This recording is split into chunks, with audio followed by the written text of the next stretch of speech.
Every Thursday. She ordered the exact dish I secretly cooked myself. No menu. No hints. Just my private order. Word for word. I started watching for her before she even walked in. Then one night, she left a note under her plate. "I know who you are," it said. Nothing else. I chased her into the rain. Heart pounding. Throat tight. What she told me changed everything I thought I knew. My name is Maya Bennett, 29 years old, head cook at a small cafe called the Blue Spoon in Asheville, North Carolina. I built this place from my grandmother's recipes, guarding one secret dish just for myself, until a stranger started ordering it too. The Blue Spoon sat on a quiet corner near the river. Brick walls. Mismatched chairs. The smell of cinnamon and coffee always drifting outside. I inherited the cafe from my grandmother Ruth, who taught me to cook before she taught me to read. Patient hands guiding mine. Every night after close, I made myself the same dish, pan-seared trout with rosemary butter, a recipe Ruth never wrote down. It wasn't on any menu. It was mine. Private. The one meal that made me feel close to her even after she passed. One Thursday evening, a woman I'd never seen walked in alone, sat at the counter, and ordered pan-seared trout with rosemary butter. My hands froze over the stove. No one had ever asked for that dish. I told her it wasn't available, feeling strangely defensive. She just smiled, said she'd wait, and ordered coffee instead. Something about her calm patience unsettled me more than it should have. She came back the next Thursday. Same request. Same quiet smile. I served her the trout that time, watching her closely. She ate slowly, eyes closing at the first bite, like the taste meant something to her that I couldn't understand. "Where did you learn to make this?" she asked. I told her my grandmother taught me. She only nodded, like she already knew. Her name was Emerson Hale. She gave me nothing else, no job, no hometown, just a soft handshake and a lingering glance. Every Thursday after that became a ritual. She'd arrive at 7, order the trout, and leave before I could ask real questions. My best friend and sous chef, Delilah, teased me relentlessly. "You light up like a Christmas tree when that woman walks in." I denied it. But I started choosing my apron more carefully on Thursdays, and I hated how much that admission scared me. 3 months in, Emerson finally lingered past her plate, asking about the framed photo of Ruth hanging behind the register.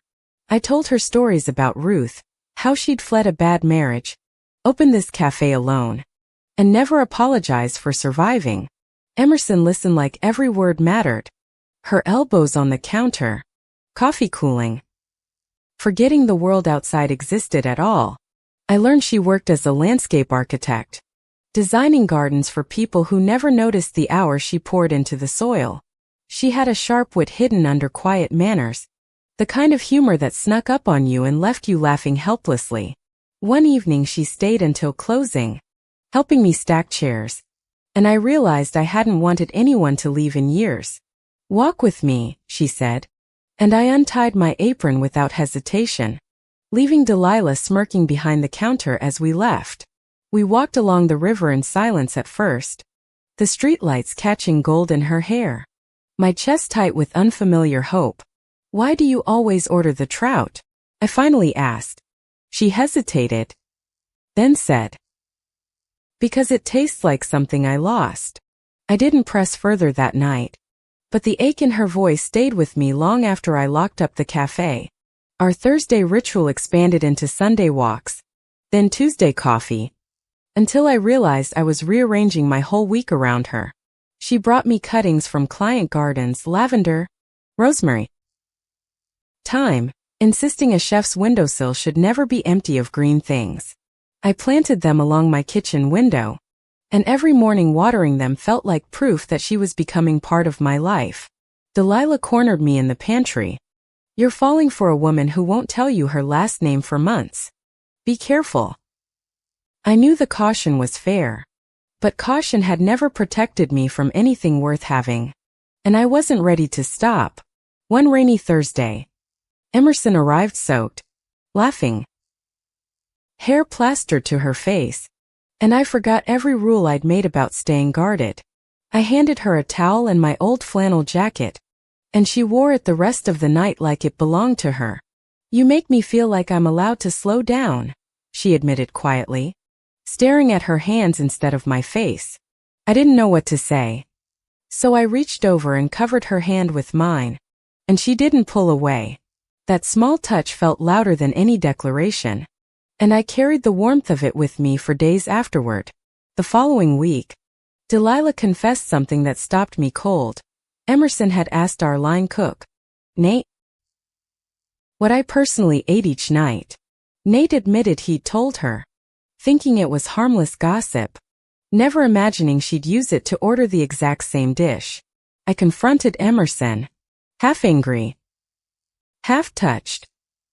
"You engineered our whole story just to have an excuse to talk to me?" She flushed and nodded. "I saw you through the window one night, eating alone after close, and I couldn't stop thinking about you. Ordering your dish was the only reason I could think of to come back without seeming insane," she admitted, laughing nervously. I should have been unsettled, but instead I felt something crack open in my chest. Nobody had ever wanted me that deliberately. We started seeing each other properly after that. No more pretending the visits were coincidence. No more hiding behind coffee cups. She took me to the botanical garden where she designed the rose beds, walking me through paths only she truly understood. I took her to the farmer's market at dawn, teaching her which peaches to press and which tomatoes were worth the extra $1. We built a language of small rituals, her hand finding mine at crosswalks, my thumb tracing circles on her palm during movies. One night on my apartment balcony, she finally told me she was gay, that she'd known since she was 15 years old. I told her my own story, the years of denial, the failed relationships with men, the relief of finally naming myself honestly. "I've never told anyone how long I've known," she said. "Not even my family. You're the first person I've said it to." Something about being trusted with that secret made me want to protect her fiercely. Even before I understood what she needed protection from, we talked until sunrise, trading pieces of ourselves like currency, and I realized falling for her had already happened without my permission. A week later, she brought an old shoebox to the cafe, setting it on the counter with trembling hands and no explanation. Inside were letters, dozens of them, written in careful teenage handwriting, signed only with the initials RB. Not her name, not mine. "I was in an online support group for queer teens," she said. "We used pseudonyms. My pen pal called herself Ruthie's Girl." My stomach dropped. Ruth was my grandmother's name. I'd used that exact pseudonym at 16, writing to a stranger who saved my life. "Emerson," I whispered, hands shaking as I read a letter I recognized instantly. "I wrote these. I was Ruthie's girl. That was me." We stared at each other, disbelief and wonder colliding, realizing the person who'd once talked her out of running away was sitting across the counter. "You told me it gets better," Emerson said, tears sliding down her face. "You were the only reason I didn't disappear that year." I remember those late nights, typing comfort to a stranger named Silent Bloom, never imagining she'd walk into my cafe a decade later. "I looked for you online for years after we lost contact," she confessed. "I never thought I'd actually find you cooking my comfort meal." The trout, I realized, was the dish she described craving in one desperate letter, the meal her mother made before everything fell apart. Learning this rewrote everything between us. We weren't just two women falling in love. We were two teenagers finally reunited as adults. That night, standing in my closed cafe under dim lights, Emerson cupped my face and kissed me softly, like she'd waited a lifetime. I kissed her back without hesitation, years of loneliness dissolving into something that finally felt like it made sense. We stayed wrapped around each other on the old kitchen stools until the candles burned low, unwilling to let the moment end. For the first time in years, I wasn't afraid of wanting someone this much, and I let myself believe we might actually last. Everything shifted when I brought Emerson home for Sunday dinner, and my mother's smile tightened the moment she understood we were together. My father barely spoke through the meal, his silence heavier than any insult, and I recognized the old shame creeping back into my chest. Afterward, my mother pulled me aside. Your grandmother's cafe doesn't need this kind of talk attached to it. Think about the business. I told her love wasn't a business decision, but her expression made clear she still saw my life as something to manage, not celebrate. Emerson squeezed my hand in the car afterward. They'll come around, she said, though her voice carried doubt she couldn't quite hide. Weeks later, Emerson grew distant, canceling plans, answering texts late, her easy warmth replaced by something guarded and exhausted. I assumed it was my family's coldness weighing on her, until Delilah mentioned seeing Emerson having dinner with a man downtown. My chest tightened with old insecurity. I asked Emerson directly, and she flinched like I'd struck something she'd been avoiding. His name is Preston, she admitted. My father arranged our engagement 2 years ago, before I ever came out to myself. The floor seemed to drop beneath me. She'd never mentioned an engagement. Not once, in all our months of falling into each other. My father has a heart condition, she explained, voice cracking. The wedding was his last wish before he assumed he might not survive surgery. I understood family obligation, but understanding didn't ease the sting of learning I'd been a secret running parallel to another life. I've been trying to find the courage to end it, Emerson said. I just didn't know how to tell you without losing you. I walked out that night, needing air, needing distance, unable to reconcile the woman I loved with the fiancé I hadn't known existed. Delilah found me sitting on the cafe floor after hours, and I finally admitted how much I'd let myself hope for something whole. You don't have to forgive her tonight, Delilah said gently. But don't let fear make the decision before your heart gets a say. I didn't call Emerson for a week, letting silence stretch between us while I tried to untangle love from betrayal in my own mind. Meanwhile, my mother, unaware of the engagement drama, decided this was her chance and invited Tyler Whitmore, an old family friend's son, to dinner.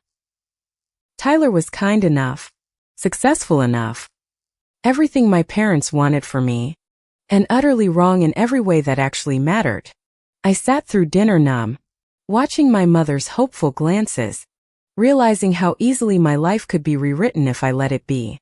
That night, I finally called Emerson.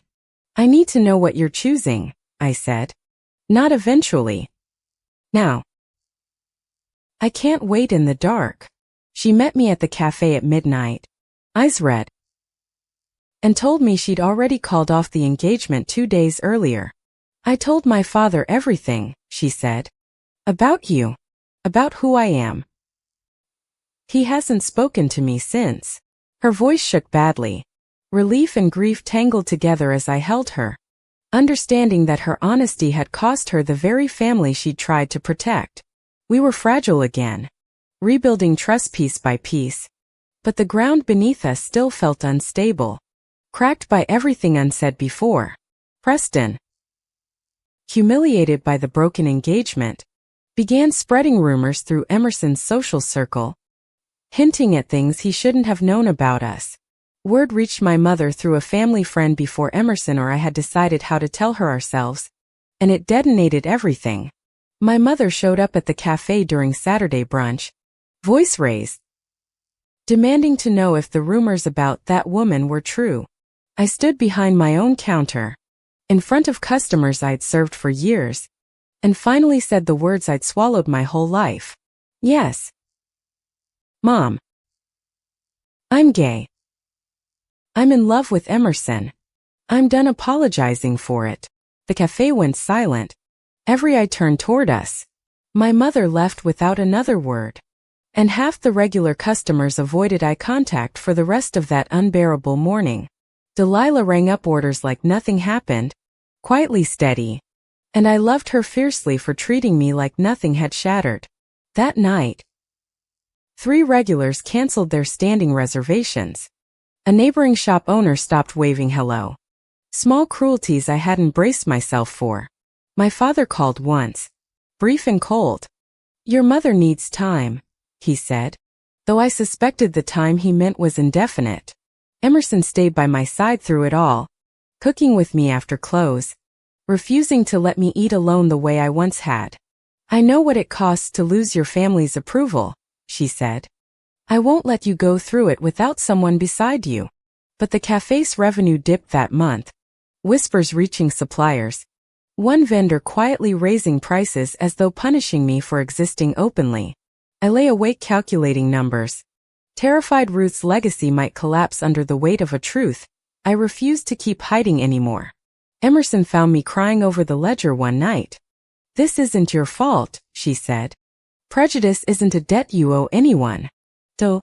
Guilt gnawed at me, not for loving her, but for the fear that my honesty might cost me everything Ruth built. My cousin Sarah, the only relative who'd stayed close, told me my mother was quietly telling relatives I was going through a phase. Hearing that stung more than outright rejection. Erasure felt colder than anger, like my life was being edited without my consent. I threw myself into the cafe, testing new menu items, refusing to let bitterness curdle the one place that had always been mine. Emerson helped rebrand our Thursday specials, quietly weaving her landscape design eye into little details: fresh herbs, handwritten menu cards, warmer lighting. Slowly, new customers replaced the ones who'd left, drawn by word of mouth about a cafe unafraid to be exactly what it was. The ache of my mother's silence sat heavy in my chest every single day, no matter how full the dining room got. One afternoon, my father came in alone, sitting quietly at the counter, ordering coffee without meeting my eyes for nearly 10 minutes. "Your grandmother would have liked her," he finally said, nodding toward Emerson in the kitchen. "She never let anyone tell her how to live." It wasn't forgiveness from my mother, but it was something. A crack of light I hadn't expected, and I held on to it tightly. Emerson and I grew closer through the hardship, but neither of us realized the biggest storm was still gathering just out of sight. 3 weeks later, my landlord, Mr. Doyle, informed me the building's holding company wasn't renewing my lease when it expired that spring. Panic. Calling every contact I had, until Delilah discovered the holding company was quietly owned by Emerson's father, Richard Hale. My stomach turned. Emerson swore she hadn't known, that her father managed properties through layers of companies she'd never bothered tracking. "He's punishing me through you," she said, horrified. "This is exactly the kind of control he's used my whole life to keep me in line." I wanted to believe her, but doubt crept in anyway. An old fear whispering that love this complicated was doomed to collapse. Emerson drove straight to her father's house, and I sat at the cafe that night not knowing if our future was being decided without me. She returned hours later, exhausted, saying her father had refused to discuss it, retreating instead into the silence he always used as a weapon. "I offered to buy the lease outright with my savings," she said. He hung up on me before I finished the sentence. Meanwhile, Preston, still smarting from the broken engagement, gave an interview to a local lifestyle blog, hinting Emerson had left him for a woman. The article spread through Emerson's professional circle fast, and 2 of her biggest landscaping clients quietly canceled their upcoming garden contracts. "I'm losing everything for loving you," Emerson said one night. Not as blame, but as raw, frightened honesty neither of us knew how to fix. I felt the old guilt rise again, wondering if staying together was selfish when it seemed to be costing her entire life's foundation. We fought for the first time. Really fought. Voices raised in my small apartment, both of us terrified and exhausted and out of solutions. "Maybe we rushed this," I said, immediately regretting it, watching her face fold in on itself like I'd confirmed her worst fear. She left without another word. And I spent the night staring at the ceiling, certain I just destroyed the best thing in my life. 2 days of silence passed. Delilah found me barely functioning behind the counter, burning toast, forgetting orders, hollowed out by regret. You're punishing yourself for being scared, Delilah said. That's not the same as being wrong about her. Go fix it before it's too late. I drove to Emerson's apartment that night, but her car was gone, and a neighbor mentioned she'd left suddenly for her father's hospital. My blood ran cold. I called her 3 times before she finally answered, voice thin. He collapsed. They're prepping him for emergency surgery. I dropped everything and drove 2 hours to the hospital, arriving just as they wheeled Richard Hale into the operating room. Emerson sat rigid in the waiting room, and when she saw me she broke, sobbing into my shoulder like something inside her had finally given way. I'm sorry for what I said, I whispered. I wasn't leaving. I was scared. There's a difference. And I should have said it better. I know, she said. I ran because I was scared too. Scared of losing him. Scared of losing you. Scared of choosing wrong. We sat together through 6 hours of surgery, hands locked, every fight from days before shrinking beside the terror of losing her father. The surgeon finally emerged near midnight. He's stable, he said. It was close, but he made it through. Emerson nearly collapsed with relief. Richard remained unconscious for 2 more days, and Emerson barely left his bedside. Guilt and love tangled together in every exhausted hour. I brought food to the hospital, sat quietly in corners, gave her space when she needed it and presence when she needed that instead. On the 3rd day, Richard woke, disoriented, and the first person he asked for, oddly, wasn't Preston or his business partners, but Emerson. I thought I'd lost you already, he told her weakly. Over something as small as who you love. That was never worth losing you. Emerson cried harder at that than she had through the entire surgery, gripping his hand like she was afraid the moment might vanish. He asked to meet me properly the next day. No anger in his voice, just the tired clarity of a man who'd nearly missed everything.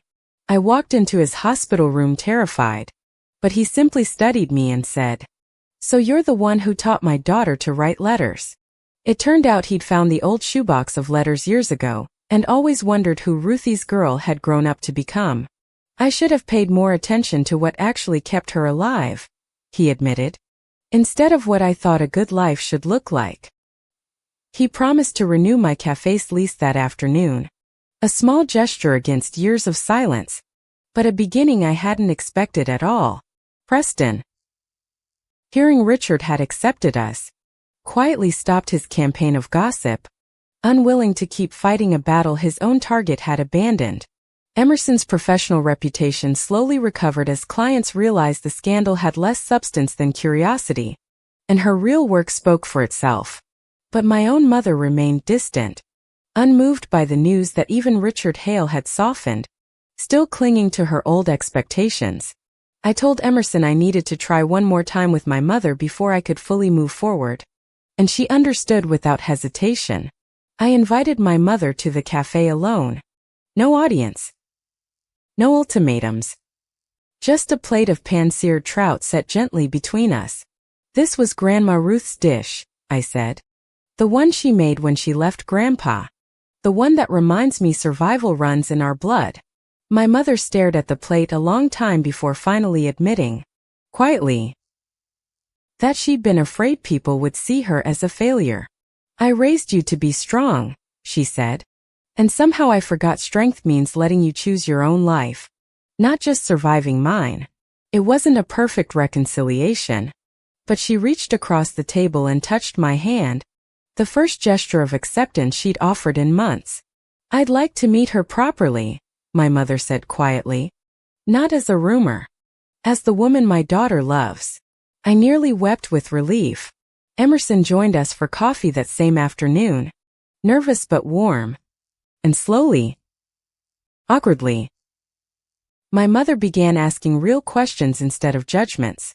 It would take longer to fully heal, but for the first time, I believed my family and my love for Emerson might actually coexist. With the lease secured, family tensions easing, and Preston's rumors fading, it finally felt like the worst of the storm had passed us by. But one evening, Emerson came to the cafe with an expression I hadn't seen before. Not fear, but the weight of a decision made. "I've been offered a permanent design contract," she said quietly. "In Seattle. 3 years. Guaranteed. More money than I've ever made before." My chest tightened instantly. 3 years across the country felt like a door quietly closing on everything we'd only just rebuilt together. "I haven't accepted yet," she said quickly. "I wanted to talk to you first. I don't want to decide this without you in the room." I told her I wouldn't ask her to give up her career for me, even as every word cost me more than I let show. That night, couldn't sleep, replaying every moment since the trout, the letters, the hospital, wondering if this was where our story stalled out. Delilah, sensing my spiral, sat me down. "Don't make a martyr decision for her. Ask what you actually want, not what sounds selfless."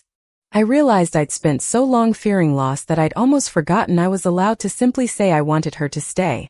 I found Emerson at her apartment, garden sketches spread across the table, and finally said the truth I'd been swallowing for days. "I don't want you to go," I admitted. "Not because I don't believe in your career, but because I can't imagine my life without you in it." She exhaled like she'd been waiting for permission to say the same thing. "I was terrified you'd tell me to go and mean it. I almost lost you to fear once already," I said. "I'm not making that mistake twice, even if it scares me to ask you to stay." She turned down the Seattle offer the next morning, choosing instead to open her own local design studio, rooted in Asheville, rooted in us. Her father, recovering steadily, offered to help finance the studio, a quiet act of amends neither of us had expected from him. With both our futures anchored in the same city, we finally let ourselves imagine a life built entirely on our own terms. The cafe hosted a community fundraiser that spring for local queer youth, and Emerson designed the garden patio where the event would be held. Watching teenagers laugh freely in a space we'd built together, I thought of the girl I once was, writing secret letters at midnight. My mother attended the fundraiser, standing awkwardly at first, then slowly helping serve food beside Delilah. Small steps toward the mother I needed. Even my father showed up, standing near the register, watching the crowd with something like quiet, unfamiliar pride on his face. Midway through the event, Emerson took the small stage we'd set up, holding a microphone with hands that visibly trembled. 10 years ago, a stranger online told me it gets better, she said. I didn't believe her, but she turned out to be right. The crowd fell quiet, sensing something larger unfolding, and my heart pounded as she looked directly at me across the patio. She also turned out to be the love of my life, Emerson continued, which is a plot twist even my letters never predicted. She stepped down, walked toward me, and knelt right there among the fairy lights and folding chairs, pulling a small box from her pocket. Maya Bennett, you taught me to survive before I even knew your name. Will you let me spend the rest of my life thanking you for it? The whole patio erupted before I even answered, but I barely heard them, staring at the ring. At the life suddenly opening wide. Yes, I said, voice cracking, pulling her up into my arms as Delilah hooped loud enough to startle the string lights above us. My mother cried openly for the first time in months, and my father clapped her on the back like something had finally settled between them. Preston, oddly, had shown up quietly at the back of the crowd, and later told Emerson he was genuinely happy for her. No bitterness left.